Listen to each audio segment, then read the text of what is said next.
नमस्कार, मी वास्तुतज्ञ ज्योतिर्विद आनंद पिंपळकर। 9 ऑगस्ट 2024ला नागपंचमी आहे। नागपंचमी हा हिंदू धर्मातला प्रमुख सण आहे आणि त्यात त्याची पूजा कशी करावी हे मी तुम्हाला आज सांगणार आहे। पण तत्पूर्वी आनंद पिंपळकर आनंदी वास्तू हे फेसबुक पेज आणि या नावाचं यूट्यूब चॅनल लाईक सबस्क्राईब करा, बेल आयकॉनला क्लिक करा, कारण कार्यक्रम नुसता बघितला जातो पण सबस्क्राईब केलं जात नाही। नागपंचमी हा जो सण आहे हा श्रावण महिन्यातल्या शुक्ल पंचमीच्या दिवशी येतो। या दिवशी ला नागपंचमी असं म्हटलं, या दिवसालाच नागाचं स्थान अधिष्ठान दिलेलं आहे। श्रावण महिन्यातला हा पहिला आणि अति महत्त्वाचा सण आहे। नाग या प्राण्याबद्दल सरपटणारा हा जो जीव आहे याबद्दल पूज्य भावनामध्ये समाजात रुजवण्यासाठी हा सण पाळण्याची किंवा साजरा करण्याची परंपरा आहे। या दिवशी घरोघरी नागदेवाची पूजा करून त्याला प्रसन्न करण्याची प्रथा आहे। वेदकाळापासून चालत आलेला हा सण अत्यंत महत्त्वाचा मानला जातो। 32 शिराळ्यामध्ये पूर्वी घरोघरी नाग पकडले जायचे, पूजा केली जायची। कायदेशीर आता त्याला बंदी आहे। पूर्वी ते नाग फिरवले देखील जायचे। खूप सारे गैरसमजही होते, अर्थात ते कालांतराने जरी बदललं असलं तरी घरातल्या घरात आपण नागपूजन करू शकता।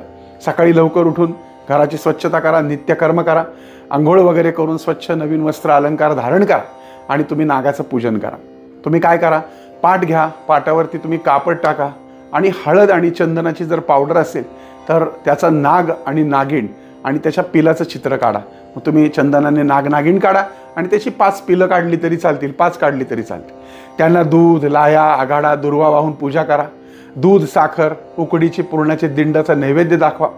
गव्हाची खीर किंवा चण्याची डाळ व गूळ यापासून बनविलेल्या उकडीची पुरणाची दिंड तयार केली जाते, ती देखील त्याला अर्पण करा। तुम्हाला हे शक्य नसेल तर तुम्ही नागाच्या प्रतिमा म्हणजे कागदावर काढलेली त्याची देखील पूजा करू शकता।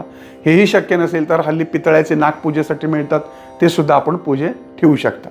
नागपंचमीच्या दिवशी चिरू नका, कापू नका, तळू नका, चुलीवर तवा ठेवू नका वगैरे वगैरे संकेत पाळले जातात। तसंच या दिवशी जमीन खणू नका असं सांगितलंय, कारण शेतामध्ये नांगर चालू नका असं म्हटलंय।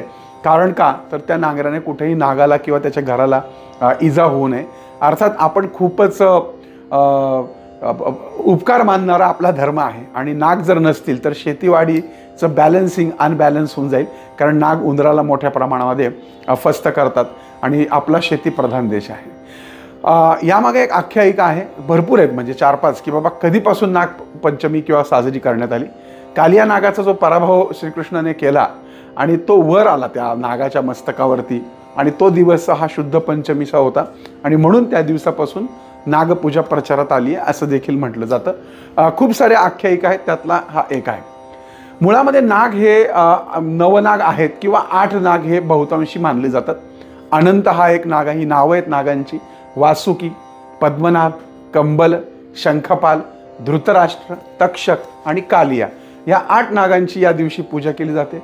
तसेच भारतात आपल्या सगळी बहुतांशी ठिकाणी जिवंत नागाचीही पूजा केली जाते। आता पुराणातल्या ह्या काही आख्यायिकांमुळे या दिवशी शेती नांगरली जात नाही। नाथ संप्रदायाचे जे लोक असतात ते संगमावर स्नान करतात। आता स्त्रियांच्या बाबतीत नागपंचमीला अतिशय महत्त्व आहे, कारण पंचमीच्या निमित्ताने विवाहित बहिणीला तिचा भाऊ येऊन माहेरी घेऊन जातो, अशी पद्धत भारतात रूढ आहे। जिम्मा, फुगड्या, झाडाला झोके बांधून खेळणे या गोष्टी करून स्त्रिया हा सण आनंदाने साजरा करतात। पूजेला जाण्यासाठी हाताला मेहंदी लावण्याची हौसही स्त्रिया या सणाच्या निमित्ताने पूर्ण करतात।